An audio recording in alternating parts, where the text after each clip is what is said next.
What up, my freaks? RuinusInsight here, welcoming you back to Vampires 101.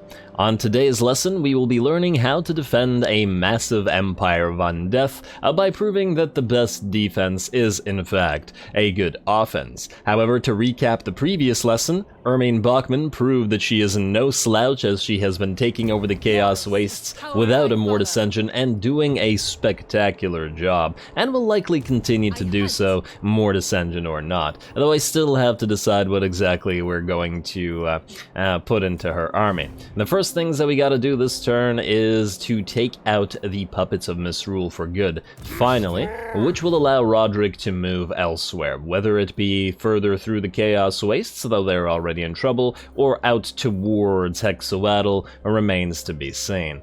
I mean, it would be nice to have one more, full high-tier army in the Wastes here, but we are starting to get the armies from Norska up there as well, so technically they could join up with Ermaine as long as our Necromancers can move up this way. Really, if Archaon falls here, it shouldn't be too much of a problem, so we'll have to see. Now, before we jump into this fight, I do think there is one other thing that we need to do, and that is the diplomacy with the Ghost of Pahwaks. We've been wanting to vassalize them, and I continue wanting to vassalize them quite a bit. We have gotten them to join quite a lot of wars, though they refuse to join anymore at this point, but our reputation with them is nonetheless still falling. I think we just need to temporarily keep it high enough so that once we reach one of the Oracles of Tzeentch territories to trade them, we can actually get them to join us. So in that light, what we're going to do is we're going to offer them some gifts, small gifts, whatever, even at the fairly ridiculous cost, just to get this reputation up to at least rising, or at least even. So let's go gift 1, that did, okay, that changed the arrow by 1, let's go gift 2, 4,000 now, okay, it increased, not so great. That actually changed the become vassal, huh?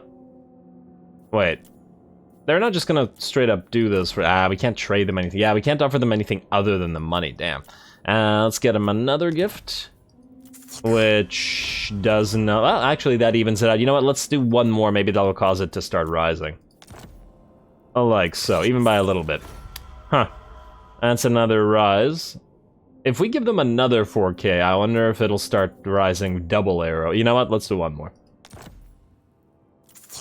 And yes, alright, perfect. So their reputation with us is rising. Tilakwa's is also rising, which is lovely, though we do have to be careful there, as it might start falling when the, as we continue killing the Greybeard's prospectors. Hexawattle is falling because they don't like our treaties with Avalor and Eataine and the Dreadfleet, which is a little bit unfortunate, considering we're at war with a lot of their enemies. But later on, especially if we can get them to join a few more wow, okay, that's not gonna happen. Yeah, we'll need to trade them stuff.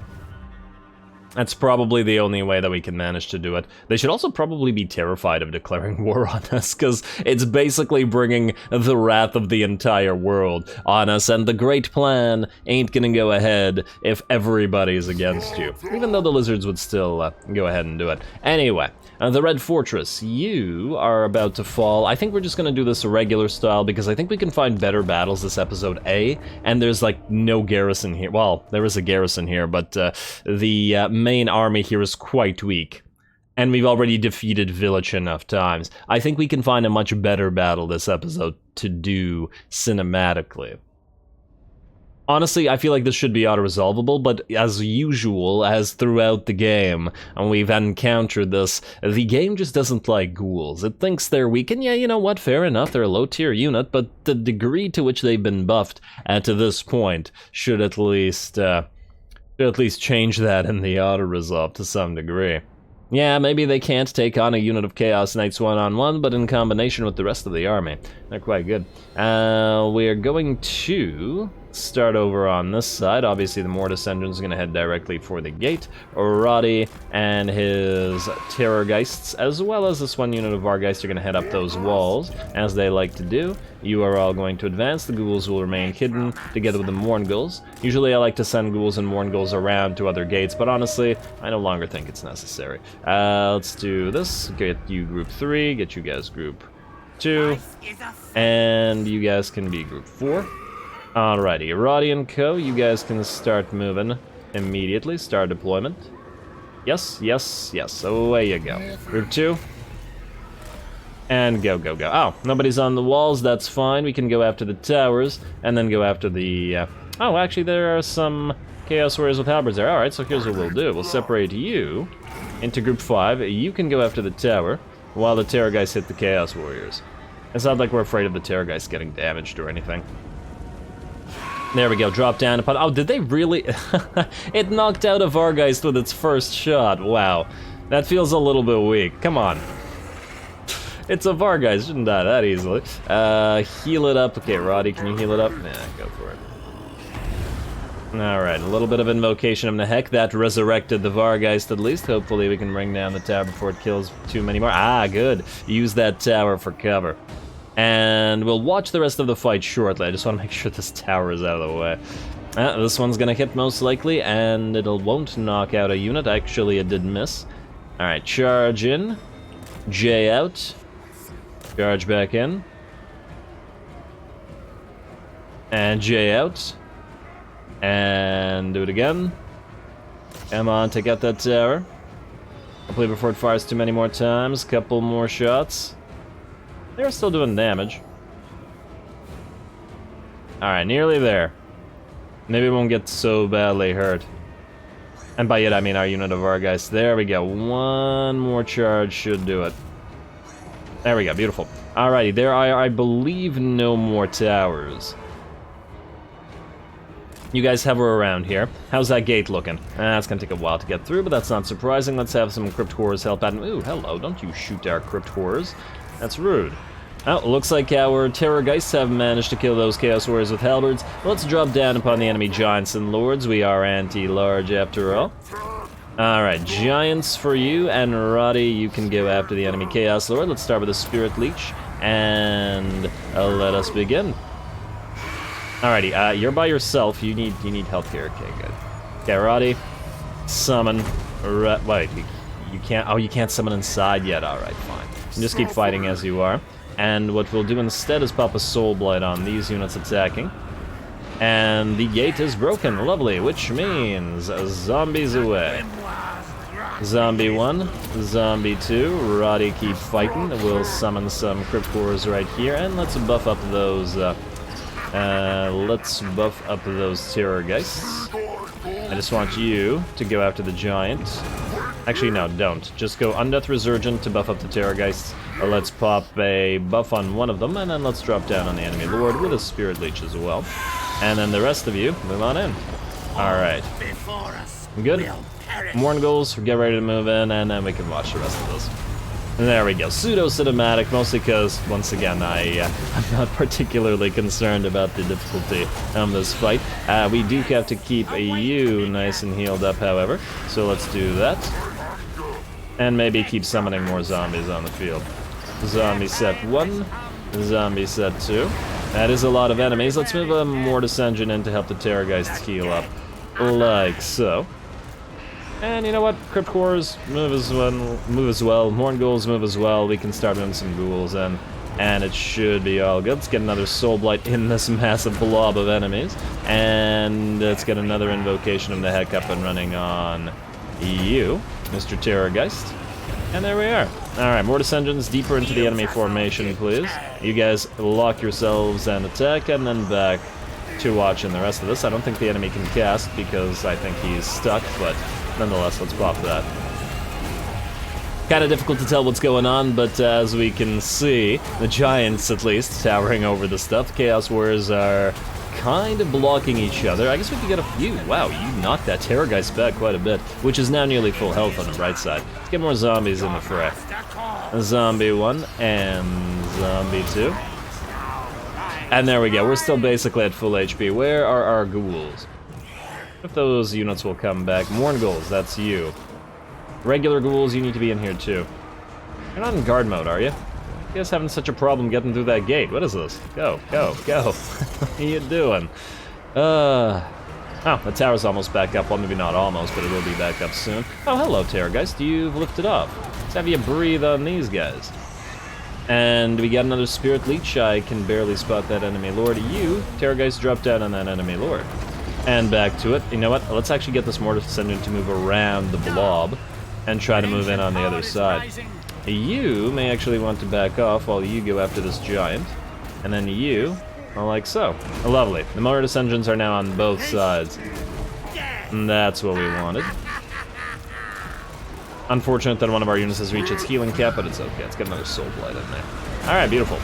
Keep the enemy debuffed, all while the Mortis engines continue to dish out damage. It looks like the giants are getting surrounded by Crypt Horrors now, and most of the damage, I'm sure, is going into our zombies, rather than something that is actually not a waste of the enemy's time. There we go. The Chaos Warriors still stand. Where is our hurt Terrorgeist? Okay, good. You're out. And hey, Morngulls, you're finally in here. Go and attack from the side, let's say here. Oh, more Chaos Warriors. Cute. Not gonna be all that helpful. Some ghouls are moving in. Let's get some more ghouls in as well. Can we pop our Vargeists out? Go after that tower, please. Like so. Alrighty, and the rest of this should be pretty much a breeze. Let's pop that Spirit Leech on the Chaos Lord, who should fall to it. Even if he can get out of the press. Nope, he cannot. He will die. And there we go. Giant should topple shortly as well, especially with Roderick attacking him. Man, you know, we keep getting Ghoul Kings of Morcaine on the on our lords, or Ghoul King of Ushoran rather, and they still basically never get hurt. At least not sufficiently to warrant its actual use. We buff them up too heavily, especially when they're just near the Mortis Engines and the Necromancers. There's just so much healing going on. Honestly, if I didn't send in the Terrorgeist in first, the army wouldn't have gotten damaged at all, most likely. But I'm somewhat impatient, if nothing else. Besides, this is the last enemy nearby for this army, so no matter what, this army will heal to full, and the Terrorgeist will heal in this location anyway as well. Unlike SFO, healing is extremely quick. In vanilla still.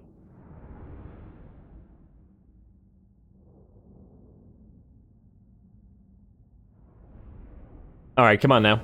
Oh, we got more difficult battles to fight, I hope. Let's occupy the place. Ooh, tempting. Tempting, but we're just gonna occupy it. Yes, we want the money, but this place will be held by us. I'm still convinced that Cathay can't actually move north of the walls, so it's going to necessitate holding this. I was originally hoping to actually have Cathay take over these wastes, but it's okay. At least we can counteract the enemy corruption reasonably quick with what we have going. Speaking of, let's get you fostering some terror, and let's build that Balefire Brazier, that Gibbet, I guess the growth building, though I frankly don't think it's all that necessary, and really that's all that's really needed here. I mean, we could build a wall here if we really wanted to. Go for it. I'll probably never make any real use of it, but that's fine. And then maybe some other stuff, but it's not really needed right now. I guess we could temporarily go for the Awakened Battlefield, or, ooh, you know what? Let's temporarily go for the Crypt Keepers. We can delete them later, but for now, they will provide some anti-corruption. Well, they will provide some vampiric corruption to make the Chaos corruption go away. The local populace, I see, still gives 3 Chaos corruption, so we'll need quite a bit of the vampiric variety to counteract it. Fortunately, if we put Balefire Braziers in every one of these main provinces, which we're in the process of doing, corruption should be gone just like it is here in the Fortress of Eyes. Actually, interestingly enough, is there local populace here? No. Huh. So the Fortress of Eyes, despite being Chaos Wasteland, doesn't have local populace that is Chaos corrupted. A little bit surprising. Alrighty, now, there's a couple more things that we want to do. I'd like to send Jacob Bachman up to Dragon's Death. And that, I think, means we're gonna get another Templar, and we're gonna send him to the Volary with a basic stack. Like, say, you. Doesn't really matter who. Not Jurgen, because he's our emergency lord. Even this is going to cost us. Let's get you, Werner. How long until you can come in? Too long. And then you can just raise some basic garbage and then attack them. You can raise them next turn. Let's just give you a Grave Digger. There we go, to reduce that cost, and then you can go Invocation of the Heck, Curse of Undeath, and Raise Dead. That should be more than enough. And then after 2 turns, maybe 3, depending on if we care about the attrition or not, we'll hit the Volary, which has barely any defenses. Yeah, alright, that'll work. Just so that Jacob Bachman doesn't have to loop around, he'll hit Dragon's Death and Floating Mountain and then Gallows Tree. I doubt that he can take the Writhing Fortress, but I'm hoping that together with Richard Lichmore here, they can move on to it together. Alright, actually speaking of, I'd probably like to do something similar for Ermine, as in, so she doesn't have to defend the Port of Secrets, but I think we can wait until next turn. I'd also like to save a decent amount of cash right now, because we're trying to vassalize a bunch of lizards, so that we don't have to, you know, vassalize them by force, by which I mean kill them all and raise them from the grave, and we may need a lot of money for that. Otherwise, if there's anything else to do this turn, it's this. Bruno Morphin. I did give you some items between the episodes, and I also turned a few items into better items via fusion. I think there's a very decent chance that you get attacked by Greases. Maybe. Just in case, I think what we'll do is we will raise better units, as in delete you, and yeah, we lose some veterancy, but frankly, it's not going to make that much of a difference. It's 4 veterancy, it's hardly that high. Just to keep our numbers reasonably decent. And we can raise both of you, good. Just double checking. 1, 2, like so. And I'm now wondering, first of all, you can raise dead, you have the spell. Yes, yes, good, and you have the Unliving Host. If we're fighting ogres, in particular, I think perhaps... I'm just wondering whether we should keep the bats, or whether instead of the bats we're better off getting dire doggos. Because chasing ogres down is just ridiculously difficult, and we still have to siege the place. And frankly, you may have a difficult time with that as well. We can only get 1 dire dog. Alright, fine, let's get 1 dire doggo then, rather than 1 zombie unit. At least it'll help chase stuff around and help with the Blood Knights. Alrighty, well I think that's the decision made for you, my friend, and we'll keep that as it is. I see another little army back here. Hopefully Imric can take care of that without our intervention, but we'll see. Also, how do you feel about the provinces here? Nah, they're cool with each other, good. Did they ever change the ability of vassals to declare war on each other? I remember that used to be a huge frickin' problem before, back in the day. Whether it remains so, I'm not sure. Also, our boosters, before we end the turn. I feel like I've given you all your treasurers, but I really wish... Are you all in one place? Let's see. Not you. You have a treasurer. I just want to double check this, so I never have to go to dealing with... you don't have a treasurer. Why? How dare you, Booster? I was about to say, so I don't have to deal with them again. Oh, did we run out of treasurers before? I guess we did. This will be fun. And you don't have one either. And you do. Alright, so does anybody that is not a booster have a treasurer? By accident. Booster, booster, booster, booster, booster. We have a lot of boosters. We just don't have a lot of treasurers. Alright, that's as good as it's gonna get. And we're nearly there with the with Castle Drakenhof in terms of finalizing its upgrades. But we need the money for it, which we just don't have right now. Mostly because of the lizards. Oh well. Needing to save for the lizards, I mean. And with that, I believe we're ready to end turn. Let's see, where could we possibly get attacked? There's a fairly decent number of places, but I think most likely is this. Prince Sigvald. And let's skip the rest of this hero not moved. I don't think it's something we care about. I feel like we moved everything last episode, so let's skip this. And let's hope we can get a nice cinematic battle out of this. Oh, Dragon Isles, you're ready for a commandment. Let's go for Foster Terror. And damaged building where? Forbidden Citadel, I don't want to spend the money on you right now. I'd rather save it. So... Another... Oh, for the love of... Pillar of Skulls. Let us get... Control, it honestly doesn't matter at all when we get here. Whatever. We'll ignore it. We're going to give this to our allies in a few turns anyway. Or maybe next turn, depending on what Archaon does. Outpost upgrade available, that is Tori Vress. We will do this on probably a bunch of outposts and their upgrades, but it can't be right now. Looks like the Isle of Wights could be an outpost, but I feel like Be'lakor will destroy it shortly. No glory. Looks like Eltharian's moving in here. Man, our allies really don't like the Vanaheimlings, do they? But they're just ignoring Be'lakor. I think that'll be something that we have to do ourselves. Another commandment. Alrighty, apparently I've been letting commandments just go. You can have Foster Terror. And I assume that's the last commandment? Yes. Alrighty, we still need these. Draika's given us all of her territories in the Wasteland, or the Badlands, rather. Which I'm very appreciative for. Once again, I've never had such a good ally as we've had Draika in this episode. I will remember this forever, just as I remember forever that one time the Greybeards Prospectors betrayed me, and I've been holding the grudge for years now. Alrighty, anyway, Poxmakers of Nurgle, there's a little tiny stack. Oh, actually, Kugat has nearly a full stack. He's not going to be able to hold, mind you, and oh, okay, yes. Greasus will attack us rather than Sigvald, or maybe he will attack us rather than Sigvald first. And we'll see about the second time. And we do have a Banner of Eternal Flame, and I think we'll put it on... Too bad you don't have a Necromancer. Yeah, you don't have healing for your army, which is going to be the big issue here. Huh. Not a single Corpse Cart or Necromancer or Mortis Engine. That's possibly even a worse situation than Ermine's been dealing with. At least she has Necros to heal. Should be an interesting fight. I'm just wondering where we're better off putting the banners on. It'll buff up the Blood Knights, but they usually won't confer it to other units. Does the enemy have any magical damage? And is the Hunter on a Stonehorn? Judging by his HP, he is not, which is good for us.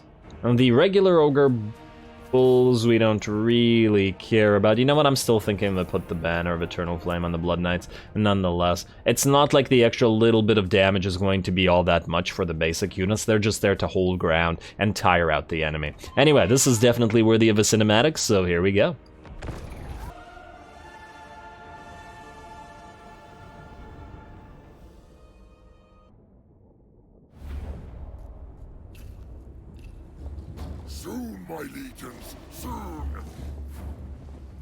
Alrighty, soon we will see whether this stands up to the onslaught of the ogres. Now well, that looks kind of weird. The shadows, are my graphics screwy? It's like there's like a, I don't know what to call that. Like the units move and there's like an after image of them moving. Is it only the zombies though? Like, no, yeah, it's the zombies. Or at least it's not the Crypt Horrors. And actually it seems like the Skeleton Warriors are doing it as well. Well, that's very strange. I'm gonna restart after this. Maybe it is normal and I just haven't noticed it, and might have something to do with the fact that this is on the side. But you guys can see this, right? There's like an after image in the moves of the zombies. Very strange looking. And the shadows. Oh, well, I do have shadows turned down because my PC can't handle. That's probably what it's doing. Actually, it's not the actual unit that has an after image. It's just the weird-looking shadows and making it look like that.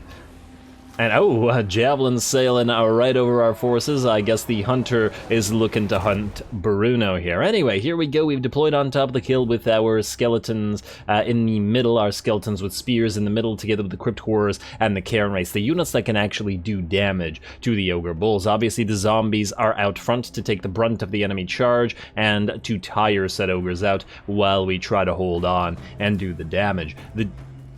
The main damage, of course, will be coming out of our 2 units of Blood Knights, which are hidden in the trees here, and are going to move as soon as the enemy is fully engaged. Bruno is going to hover overhead, but we obviously have no healing other than the invocation of Nehek, so it's very critical to keep him with enough mana. He can cast Spirit Leech, but he's probably not going to, just in favor of repeatedly summoning zombies and periodically healing, as once again, we have no other access to it. Otherwise, it's just a matter of waiting for the enemy to be fully engaged with our forces. Looks like our first unit of zombies has been summoned already, and is going to just block Greasus off. And the Cairn Wraiths and the Crypt Horrors are moving in to engage. Oh, I didn't realize that the Crypt Horrors were bigger than ogres. Damn, Crypt Horrors are big, all things considered. And there we go, looks like the first of the Iron Guts goes down. First blood, I guess, to the to the Crypt Horrors rather than the Iron Guts, and I'm sure more will fall shortly. There goes another one. So even though we are just here to hold the line while the Blood Knights do damage, looks like these guys will still be able to dish it out. Over on the side here, we have the enemy units of Nobblers engaged with units of Crypt Ghouls who have found them. These are Nobbler trappers, of course, and the bats are going to hit them in the back to trap them and crush them between the ghouls, preventing their escape while we hopefully destroy the units, and as well, obviously, morale shock them. This is a somewhat even fight, I would imagine, but it should go in favor of the Crypt Ghouls over time, especially as we're attacking the enemy in the back. The Dire Doggos are also helping out with the other unit of bats who have trapped another unit of Nobbler spears rather than the trappers, and all these units will have been ripped apart. By now, our Blood Knights are moving in to engage, the first of the enemy units being charged in the back, and that anti-large being applied with the Staff of Damnation that's on Bruno here. 102 melee attack on these, and the Iron Guts and whatever being charged should fall extremely quickly. Greasus is still being distracted in the center by piles of zombies and skeleton spears, which is as it should be, and we've actually managed to kill one of the enemy units of Ogre Bulls with the Crypt Horrors and the Cairn Wraiths focusing them down. A little bit better than I was expecting, as once again I only expected the blob atop this hill to primarily hold the line. The second unit of Blood Knights also moves in and has already nearly killed a unit of Ogre Bulls. It takes a little bit longer to kill the Iron Guts, so we see that the Ogre Bulls die very, very quickly from the charge like this. A basic unit as they are. And there we go. That is just the beginning, though. Plenty more work for the Blood Knights, both on this side and the other. Looks like one of them is actually starting to take damage from the enemy trappers, and that's annoying enough for us to move in and just to rip them apart with the bats. The Nobblers go flying. We've tried various forms of punting throughout this campaign, and I guess Nobbler punting has to be added to that roster. Still have a massive amount of ogres, both Iron Guts and Bulls on this flank, though the center line is basically clear at this point and is just Greasy and his hunter being held back by skeleton spears and zombies. Of course, they will have no problem ripping these units apart, but the purpose of this is to distract them and not to actually do any damage to them. And it does seem to be working. Both of our Crypt Horrors are working together on this side and are actually holding their own and probably slowly running those Iron Guts and Ogre Bulls down. We're also done on this side, so the Crypt Horrors or the Crypt Ghouls rather, have cleared out the Nobblers and are ready to hit this flank in the back and help their bigger bros out. And there we go. Actually turned out to be a pretty darn nice battle. It was not the battle I was expecting. I was hoping for Sigvald, but it's okay. This might actually be the nicer battle, just by virtue of the fact that we have basic troops and no healing.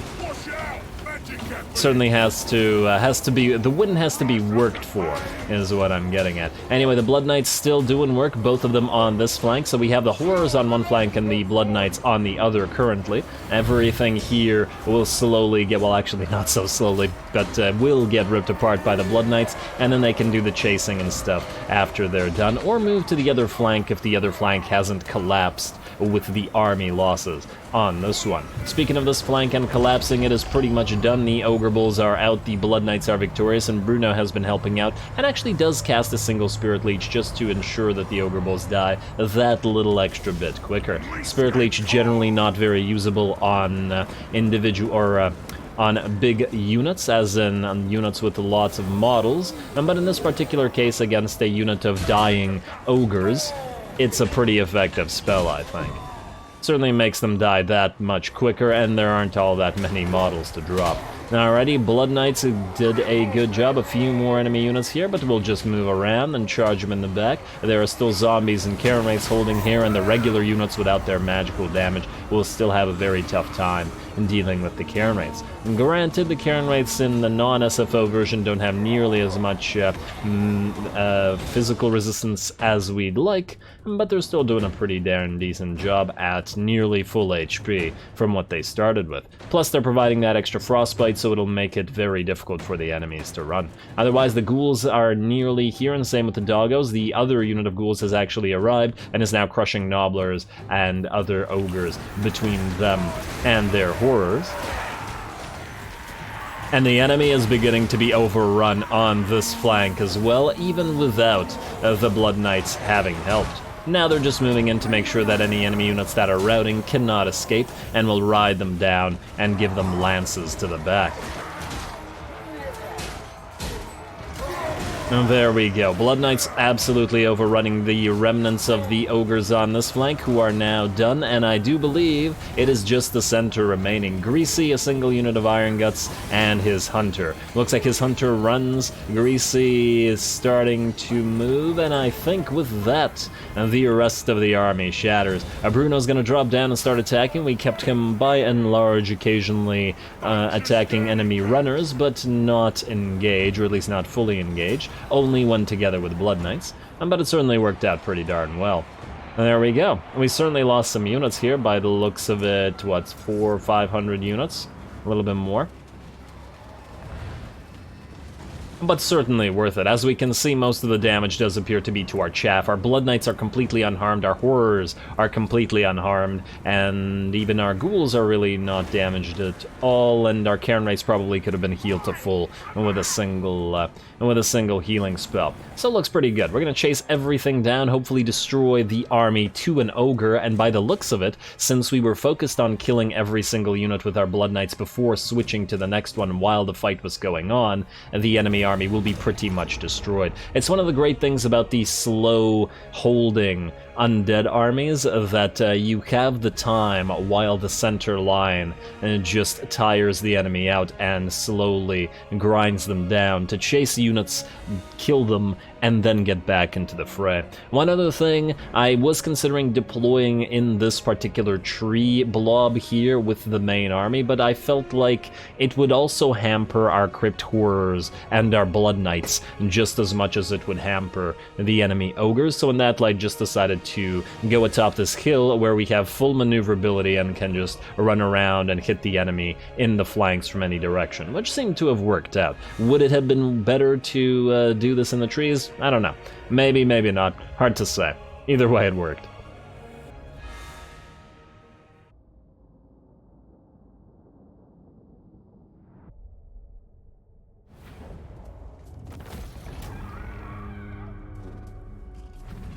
Alrighty, very well done to Bruno. You did a great job, buddy, considering the fact that we had no Mortis Engine, no Corpse Carts, and no Necromancers in here. The things that give vampiric armies staying power, especially all the basic infantry, and you did fantastic. 1/4 army losses, but primarily zombies and skeletons, which isn't a concern. Our Blood Knights absolutely cleaned house, getting 28k and 24 to 5k damage as well. Let's see, we got 7k on the Cairn Wraiths, and then 9 to 10k apiece on the Crypt Ghouls, and 11 and 7 on the Crypt Horrors as well. But yeah, this was absolutely the Blood Knights show. While everybody else held the enemy in place and poisoned them and whatnot, the Blood Knights rode around, slaying giant targets with their anti-large, as they tend to do. I would like to heal up, I think, here, mostly because we still need to take Karakazorn.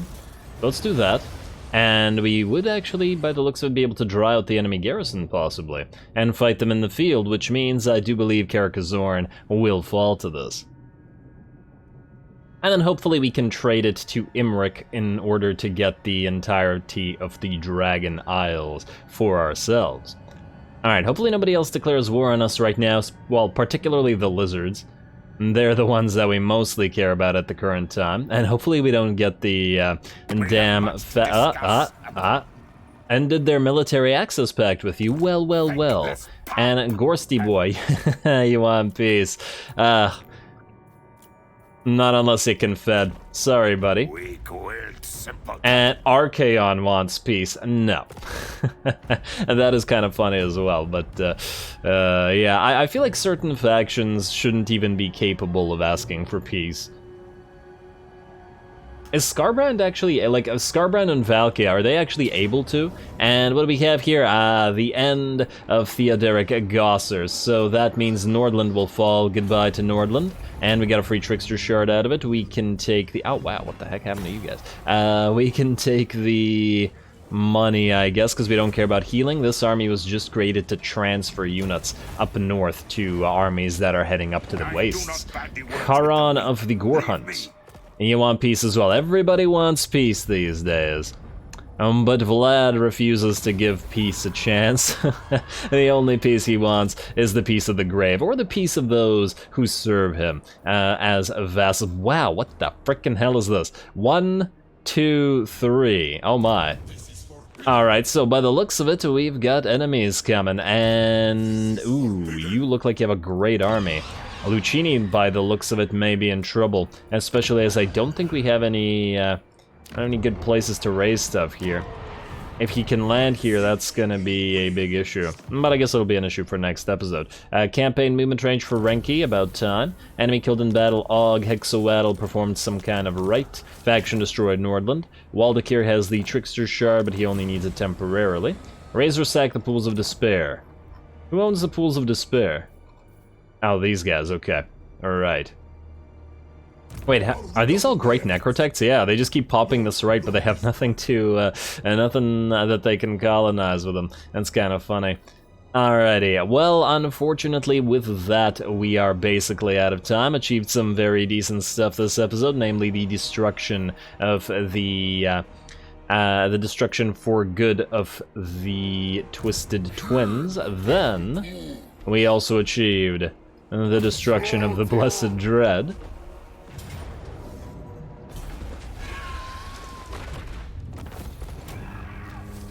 There we go. Alright, hey, we got a Screaming Banner out of that, very nice. Actually something worth our time. And on top of that, we were able to defeat the main remaining forces of Greasus Goldtooth, which is great. I do imagine that even with the forces that he has, Bruno should be able to storm Karakazorn, even with its walls, take it, and destroy Greasus as well. Also, he has the Greasus defeat trait, which is going to give us a little bit of extra trade income, which is great, but we're still going to delete this army after it's done here. It will serve no purpose, as we've nearly closed the vice upon everybody that's left, at least in this portion of the world. We're basically clear on this side of the map, and just have to destroy Kugath and we'll be done here, which means you're no longer needed. I guess it does depend on how far the Caravan of Blue Roses manages to push into the Darklands, but we'll have to figure that out next time. So stay tuned for more Vlad. We're going to the end. Don't forget to leave a like and comment. All glory to the algorithm. And thanks for watching. Ooh. Big fight against the Dark Elves next episode. Alright. Stay tuned.